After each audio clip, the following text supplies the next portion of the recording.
Artillery is one of the most fearsome weapons in modern warfare. Flexible and mobile, these high-caliber guns deliver destruction across the lines of battle, enabling friendly forces to attack while keeping the enemy pinned down. The basics of artillery are nearly as old as warfare itself. From catapults to cannons, the military objective was the same: shoot a projectile at the heart of the enemy from as far away as possible. But even the most powerful cannons were what the military calls direct fire weapons, which means they could fire only at targets that could be seen. The industrial age saw the development of more effective propellants, gun barrel technology, and high explosives.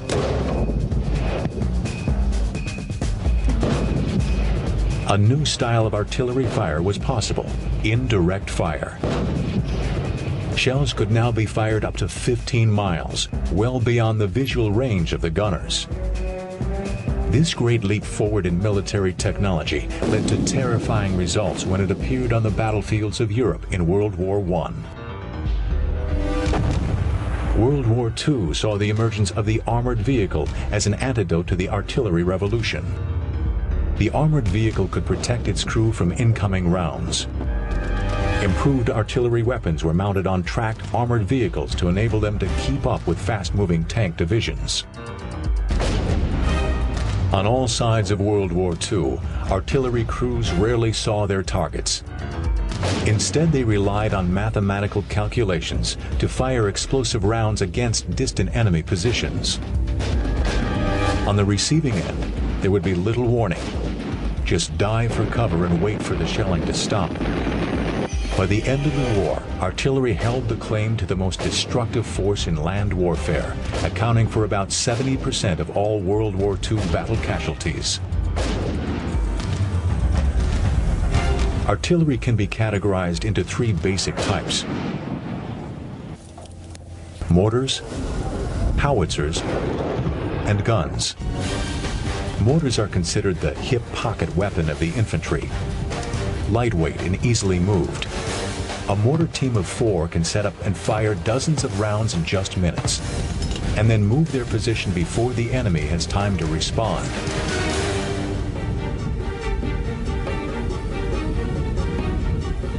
Artillery weapons are designated by their bore diameter, the inner diameter of their gun tube. This is a 155 millimeter howitzer, meaning that its gun tube is 155 millimeters across, or about 6 inches.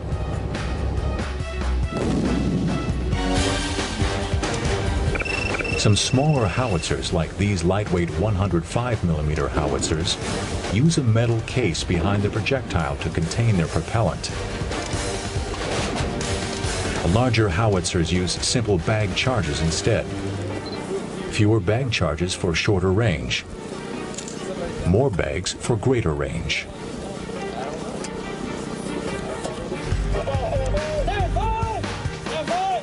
The range of a modern cannon is determined primarily by the amount of propellant used to launch the projectile. The length of the gun barrel matters too. The longer the barrel, the more time for the explosive to shoot the projectile forward.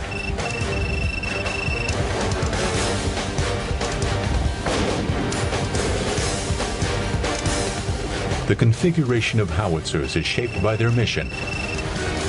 The smaller 105 millimeter howitzers are a favorite of light mobile divisions such as paratroop and heliborne forces. Light enough to be airlifted by helicopter, the 105 millimeter is used extensively by the 101st Air Assault Division.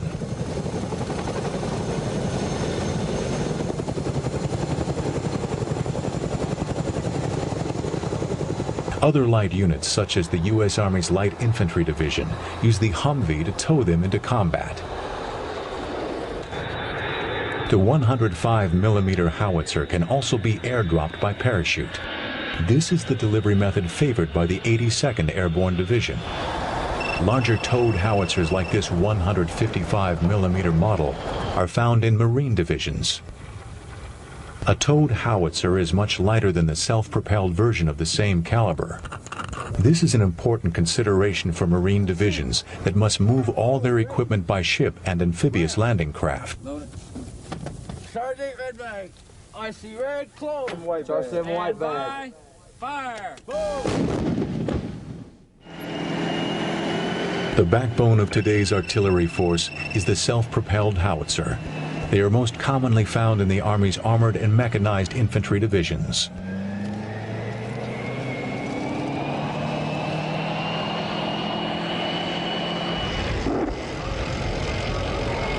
The U.S. Army has favored tracked self-propelled howitzers since they have the best performance in tough conditions such as mud or snow.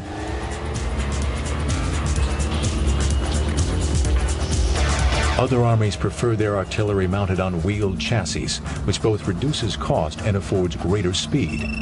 One example is South Africa's massive G6 howitzer, which employs a semi-automatic loader that can fire up to 4 rounds per minute.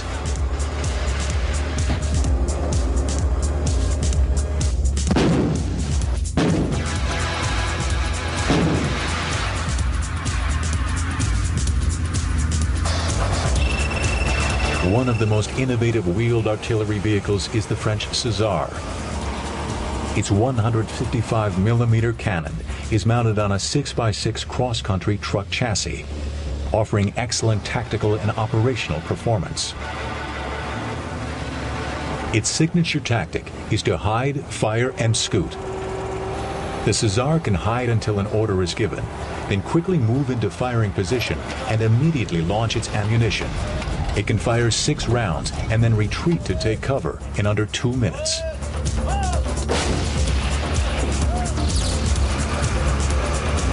César's effectiveness is based on its state-of-the-art weapon system. This system provides real-time fire control management, including muzzle velocity radar, GPS navigation, and instantaneous transmission of firing orders. The César provides direct, indirect, and counter-battery fire support. Its lightweight and compact design make it ideal for rapid deployment forces.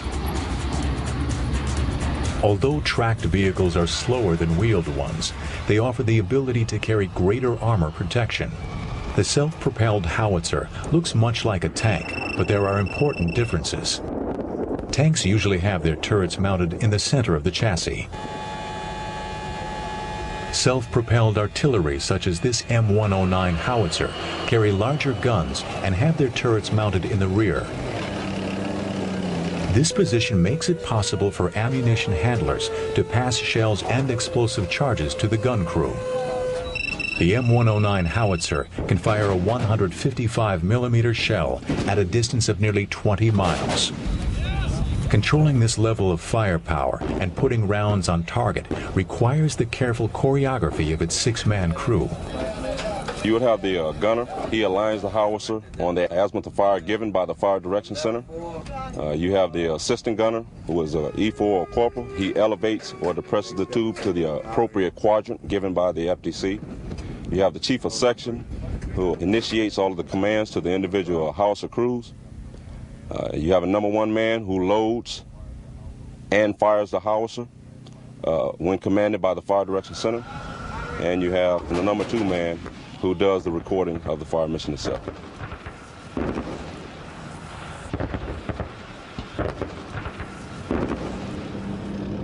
To protect ammunition being transported to the howitzer, the Army developed the Field Artillery Ammunition Support Vehicle, or FASV. The armored FASV protects the ammunition and has handling equipment to speed the loading of the M109 howitzer.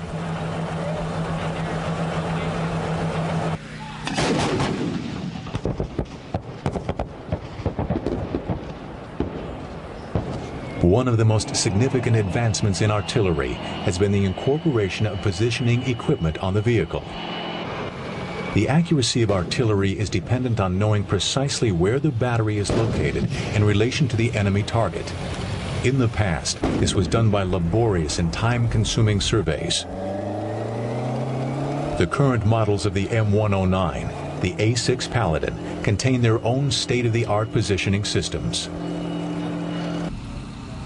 This howitzer that you see is the M109 Alpha 3.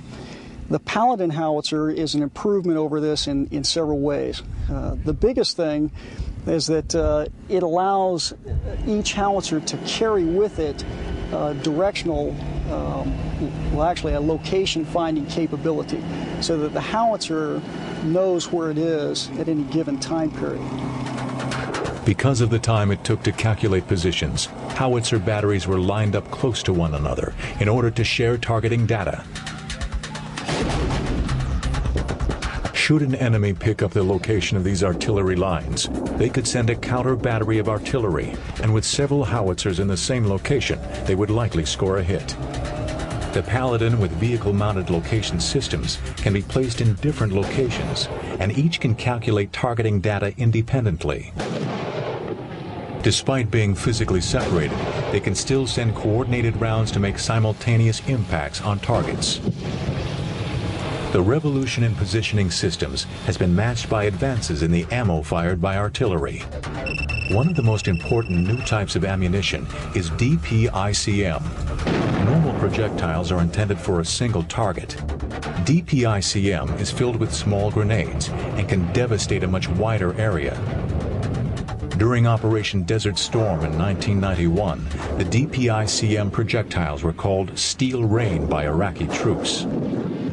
The high explosive round can do a couple of things. It can either detonate upon impact, or we can have it detonate in the air where it explodes from within, spraying shrapnel in a given location. The devastation that occurs on equipment and other things when those shape charges goes off is almost intolerable to try to survive under a barrage of DPICM. That is the munition of choice on the battlefield. When we were in Iraq, we captured some POWs during the war.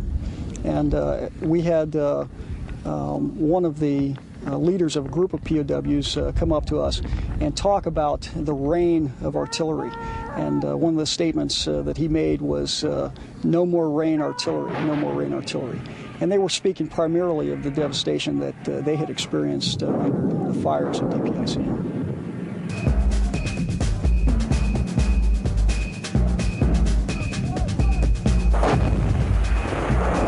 Artillery has traditionally been an area attack weapon.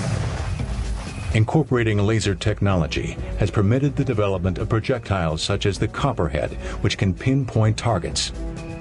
To guide a Copperhead round, a laser designator team is needed to see the target. In the U.S. Army, artillery forward observers in the Fire Support Team Vehicle, or FSTV, can perform this function.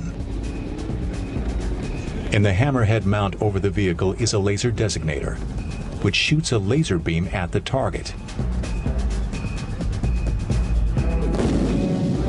The artillery system 10 miles or more behind them is instructed to fire its Copperhead round into the approximate vicinity of the target.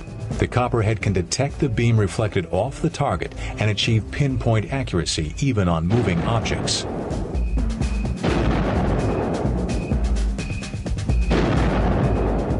The Copperhead munition, though, is not something that we fire huge amounts of Copperhead out onto the battlefield and everybody is lasing at one time and individual vehicles start blowing up. It's more of an artillery sniper weapon where we would take out what we call a high priority target, maybe some sort of a higher level command and control node or something that would be very important to a higher level commander. Another sniper-like munition is the 155mm bonus artillery round. Bonus is a top-attack anti-armor shell designed to strike armored vehicles from above, where they are most vulnerable.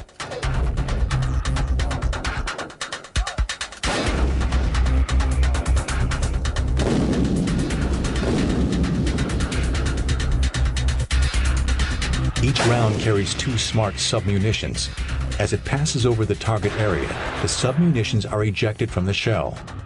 Once dispensed, they deploy spin-stabilizing wings and, using infrared sensors, begin to hunt out enemy armored vehicles.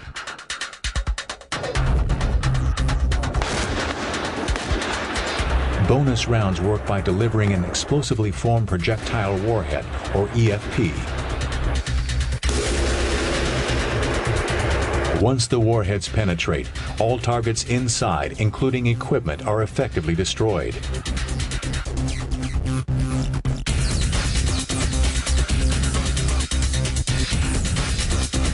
Bonus shells are jointly manufactured by Bofors Defense and Giat Industries under the most exacting conditions. These rounds are currently being evaluated by the U.S. Army to determine their effectiveness for use with all 155mm howitzer systems. This FTC, go ahead, 4. You should have the PTM representative. As far as what? Quadrant 3816. Quadrant 4817. All right. Safe. Don't feel the wind. In order to demolish a target, modern artillery requires an extraordinary degree of coordination.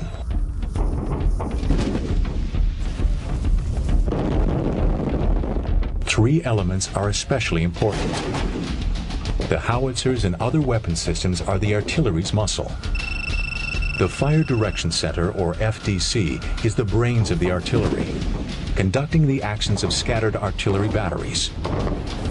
And finally, artillery radars and forward observers serve as the eyes of the artillery. For the artillery to deliver its fearsome firepower accurately, all these systems must act in unison with one another.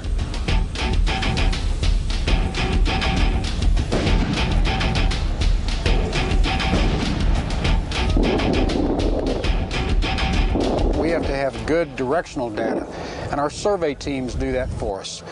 We also have the people that have to maintain the artillery systems, our mechanics, and that's a very large aspect of our job. We have to have meteorological data, weather data, that enables us to know what's going on in the environment that the projectile is flying through, and we have metro systems that do that. We have target acquisition capabilities such as our radar systems, and they're a very important part of the artillery total systems approach to getting our job done. The basic unit of the artillery is a platoon, generally consisting of 4 howitzers. Coordinating this platoon is a Fire Direction Center located nearby.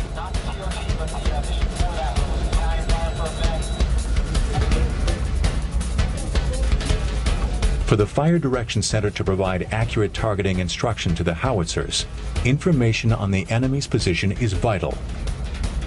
Target data can be gathered from a wide range of sources.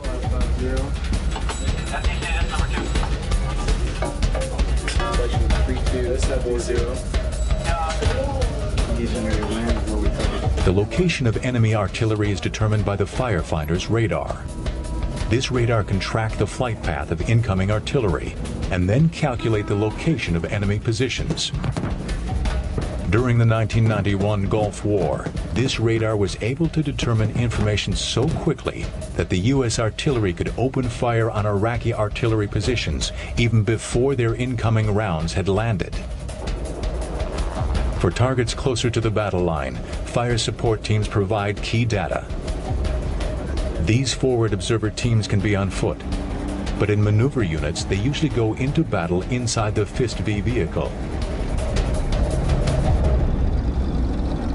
The FIST-V is the fire support vehicle that houses the eyes of the artillery.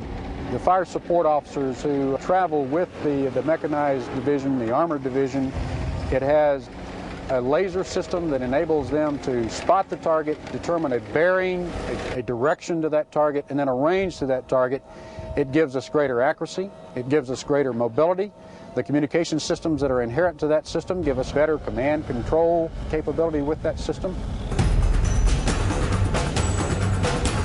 It is the coordinated action of the Fire Direction Centers, the target acquisition systems, and the artillery batteries themselves that make modern artillery so formidable on the modern battlefield.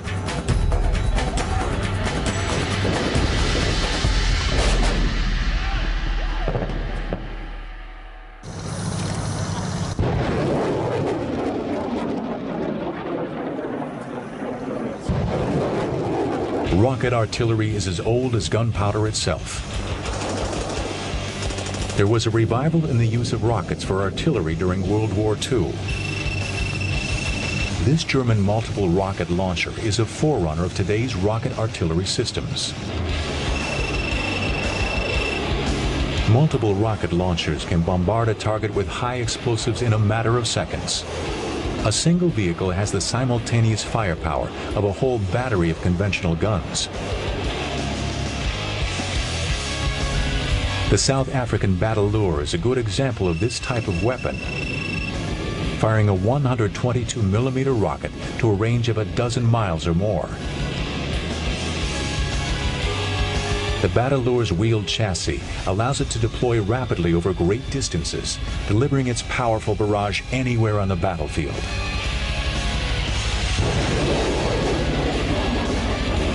An even more powerful weapon is the U.S. Army's M270 Multiple Launch Rocket System, or MLRS, which is mounted on a tracked chassis.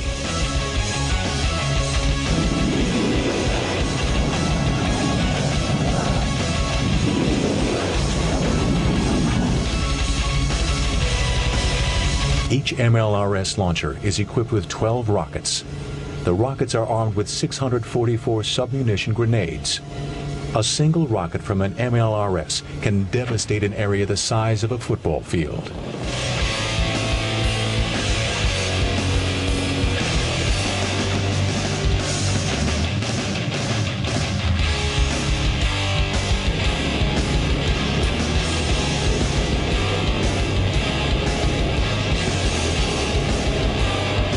MLRS launchers carry onboard navigation systems.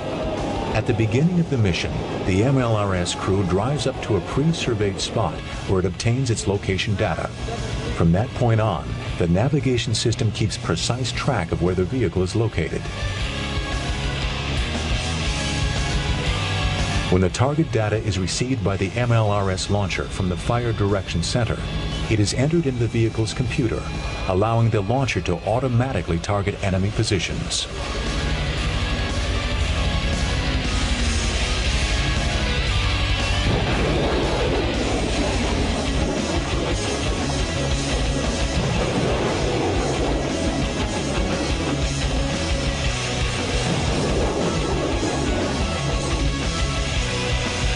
Due to automated loading of its ammunition, the MLRS can operate with only 3 crewmen. This small crew can deliver firepower that would have required an entire battery of World War II artillery. In early 2003, the U.S. Army fielded upgraded MLRS in support of Operation Iraqi Freedom.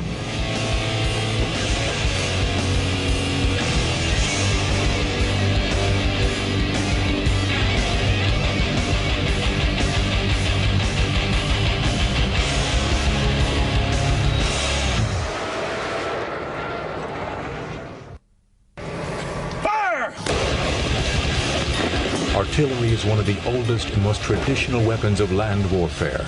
As simple as the basic weapon may seem, technology has revolutionized the firepower of the artillery strike. Advancements in computer controls, navigation systems, radars, and ammunition have ensured artillery's central role on the modern battlefield.